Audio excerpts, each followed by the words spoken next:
আসসালামু আলাইকুম রেজনা লাইভ ব্লগে আপনাদের সবাইকে স্বাগত। দূরে এবং কাছে যে যেখান থেকে আমার ভিডিওটি দেখছেন আশা করি সবাই ভালো আছেন। আলহামদুলিল্লাহ আমরাও ভালো আছি। যারা আমার ভিডিওটি দেখছেন অবশ্যই একটা লাইক দিয়ে ভিডিওটি কন্টিনিউ করবেন আর চ্যানেলটি সাবস্ক্রাইব করে পাশে থাকা বেল বাটনটি প্রেস করে অল অপশান সিলেক্ট করে রাখতে পারেন। এতে করে আমি যখন কোনো নতুন ভিডিও আপলোড করব সঙ্গে সঙ্গে নোটিফিকেশান পেয়ে যাবেন আর আপনারা আপনাদের সময় সুযোগ করে দেখে নিতে পারবেন। আসলে সংসার জীবনে যদি একটু বুদ্ধি করে পরিকল্পনা করে চলা যায় তাহলে কিন্তু জীবনটাকে খুব সুন্দর করে উপভোগ করা যায় এবং সময়গুলোও কিন্তু খুব সুন্দর করে কাটিয়ে নেওয়া যায়। এক কথায় জীবন এবং সময় দুটোই কিন্তু খুব সুন্দর করে উপভোগ করা যায়। আসলে আমরা গৃহিণীরা যে লেভেলেই থাকি না কেন সংসারের কাজগুলো যদি একটু পরিকল্পনা করে সুন্দর করে গুছিয়ে পরিপাটি করে রাখি তাহলে আমাদের সময়গুলোও কিন্তু আমরা খুব সুন্দর করে উপভোগ করতে পারি। শুধুমাত্র হাউস ওয়াইফ বলেই যে আমাদের মনের ভিতর একটা কষ্ট থেকে যাবে তা নয়। হাউস ওয়াইফেও কিন্তু প্রচুর কাজ করতে হয়। একজন বাহিরে গৃহিণী যেভাবে কাজ করে কর্মজীবী মহিলা বা মা তার চাইতে কিন্তু আমরা কোনো অংশেই কম কাজ করি না। আর এই কাজগুলোই যদি আপনি খুব সুন্দর করে উপভোগ করেন, সুন্দর করে পরিপাটি করে নিজের মনের মাধুর্য দিয়ে নিজের ভালো লাগা থেকে করেন তবে কিন্তু আপনার জীবনটা খুব সুন্দর হবে। আসলে এই ছোট্ট জীবনের সময়গুলো হোক খুব সুন্দর করে উপভোগ করুন এবং পরিপাটি করে সবকিছু নিজের সময় এবং জীবনটাকে গুছিয়ে রাখুন। দেখবেন সংসার আপনার কাছে স্বর্গের মতো লাগছে। আমি কিন্তু আমার ছোট, ছোট কাজগুলো অনেক ভালোবেসে আমি আমার মতো করার চেষ্টা করি। আমি জানি আমার থেকে অনেক আপুরা অনেক গুণবতী, তারা অনেক সুন্দর করে কাজ গুছিয়ে করে। তবে আমি আমার অবস্থান থেকে কিন্তু এখানেই আমি নিজের প্রতি নিজে স্যাটিসফাই। কারণ কেউ কারো মতো হতে পারে না। প্রত্যেকটা মানুষের নিজস্ব একটা সক্রিয়তা রয়েছে। তো আমি কারো মতো হতেও চাই না। আমি যেমন ঠিক তেমনই থাকতে চাই। তবে আমি আমার কাজগুলোকে সুন্দর করে তুলতে চাই আমার মনের মতো করে, আমার নিজের মতো করে। আমি মনে করি একজন গৃহিণী হিসাবে এখানেই আমার সার্থকতা। তো এই তো অনেকগুলো বাজার কিন্তু শুকনো বাজার করা হয়েছিল সেগুলো কিন্তু উঠিয়ে নিলাম। কয়েক রকমের নুডলস, কয়েক রকমের ডাল, সেমাই। আসলে এগুলো কিন্তু রমজানে খুব বেশি দরকার পড়ে। আর আগে থেকে করে একটু গুছিয়ে রাখলে কিন্তু রোজার সময় যে কাজটা অনেকটাই হালকা হয়। আর রোজা থেকে যেহেতু এবাদত বন্দেগীটা সবসময় বেশি করতে হয়। আর এই কাজগুলো যদি আগে থেকে করে রাখেন তাহলে কিন্তু আপনি অনেকটাই সময় দিতে পারবেন এবাদতের কাজে।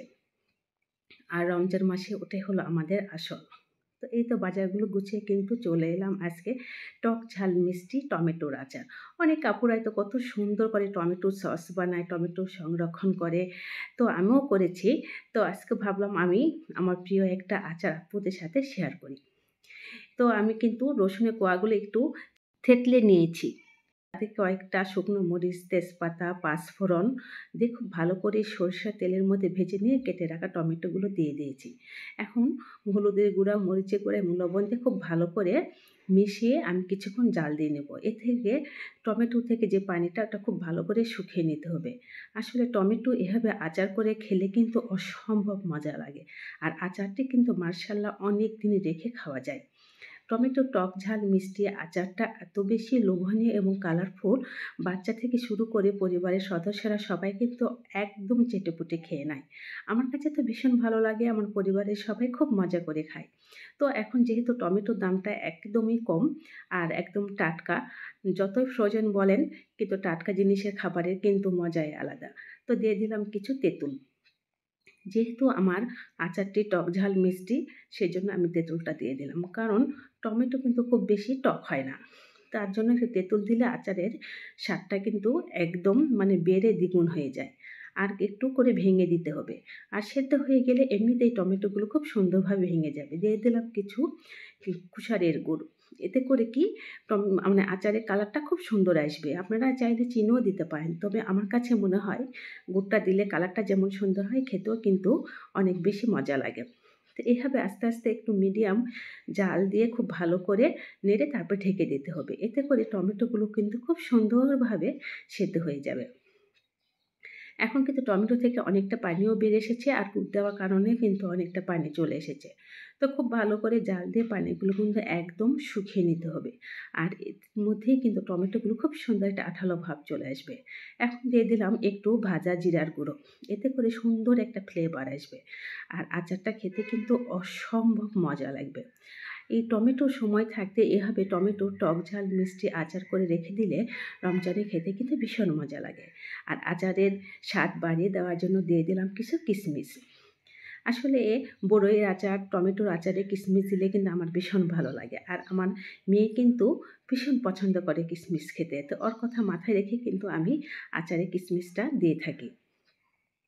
আসলে রমজানে রোজা থেকে কিন্তু সাধারণত মাছ, গোশ খেতে ভালো লাগে না। ওই সময়টায় চাটনি, আচার, ভর্তা এগুলোতে খেতে কিন্তু ভীষণ ভালো লাগে। তো এভাবে যদি টমেটোর আচার করে রেখে দেওয়া যায় তাহলে কিন্তু খেতে ভীষণ ভালো লাগে। আর মুখে যে একটা স্বাদের ব্যাপার সেটাও কিন্তু দ্বিগুণ বেড়ে যায়। তো যাই হোক এই যে প্রায় কিন্তু হয়েই এসেছে। আর টমেটোর যে খোসাগুলো ছিল এগুলো কিন্তু আমি উপর থেকে উঠিয়ে ফেলে দিচ্ছি। এগুলো ঠান্ডা হবার পরেও আপনি উঠিয়ে রেখে দিতে পারেন। তো যেহেতু আজকে আমার একটু তাড়া আছে, আমি আচারটা বানিয়েই কিন্তু চলে যাব আমার বোনের বাসায়। ওখানে দাওয়াত আছে, ওখানে যেয়ে অনেক কাজ। তো সকালবেলা উঠে বাজারগুলো গুছিয়ে টমেটোর আচারটা করে নিলাম। তারপরে শেষ হয়ে বাচ্চাকে নিয়ে চলে যাব। দেখুন কত সুন্দর কালার এসেছে এবং কতটা আঠালো ভাব। আর এভাবে আচার কিন্তু যদি করে রেখে দিতে পারেন অনায়াসে অনেক দিন, একদমই নষ্ট হবে না। খুব সুন্দর থাকবে টক ঝাল মিষ্টি টমেটোর আচার। খেতে কিন্তু অসম্ভব মজা লাগে আর দেখতেও কিন্তু অনেক বেশি লোভনীয়। তো এভাবে আচার করে দেখবেন, ভীষণ, ভীষণ মজা লাগে। আমার কাছে তো খুব বেশি মজা লাগে এভাবে টমেটোর আচার খেতে। তো এই তো চলে এসেছি কিন্তু বোনের বাসায়। এসেই হাঁস কষাতে দিয়েছি। তো আপার যে হেল্পিং হ্যান্ড সে কিন্তু সবকিছু আমাকে করে দিয়েছে। যা, যা করার রান্নার যে প্রসেসিংগুলো সব করে দিয়েছে। আমি শুধু মসলাটা কষিয়ে হাঁসটা দিয়ে খুব ভালো করে কষিয়ে নিচ্ছি। আসলে হাঁসের মাংস আপনি যত সুন্দর করে কষাবেন স্বাদটা কিন্তু ততটাই বেড়ে যায়। আর হাঁসের যে একটা গন্ধ থাকে এটা কিন্তু কষানোর উপরেই নির্ভর করে। আর খুব সুন্দর করে সমস্ত মশলা কষিয়ে নিয়েই কিন্তু আমি হাঁসের মাংসটা বসিয়ে দিয়েছি। আসলে এখানে সেভাবে আমি পুরোটা ক্যামেরা ধরতে পারি নাই। আর সময়েরও একটা ব্যাপার আছে, সব মিলে কিন্তু হয়ে ওঠে না। এই তো খুব সুন্দর করে কষিয়ে নিলাম আর এপাশে কিন্তু চাউলের রুটিও বানানো হয়ে গেছে। হাঁসের মাংসের সঙ্গে চাউলের রুটি খেতে কিন্তু ভীষণ মজা লাগে। আর আম্মা কিন্তু ওপাশে খড়ির চুলায় এই যে বাড়ির মুরগি দিয়ে মিষ্টি কুমড়ো রান্না করছে। এটা কিন্তু অত্যন্ত লোভনীয় একটা খাবার। বাড়ির দেশি মুরগি দিয়ে যদি মিষ্টি কুমড়ো এভাবে রান্না করা যায়, এটা ভাত এবং রুটি দুটোর সাথে খেতে কিন্তু অসম্ভব মজা লাগে। তো আমার প্রিয় আপু ও ভাইয়াদের কাছে বরাবরের মতো বিশেষ অনুরোধ রইল, আমার ভিডিওতে অবশ্যই একটা লাইক দিয়ে কন্টিনিউ করবেন আর আমার ভুলগুলো কিন্তু অবশ্যই ক্ষমা সুন্দর দৃষ্টিতে দেখবেন। তো আজকে এখানেই বিদায় নিচ্ছি। আবার দেখা হবে পরবর্তী ভিডিওতে। আল্লাহ হাফেজ।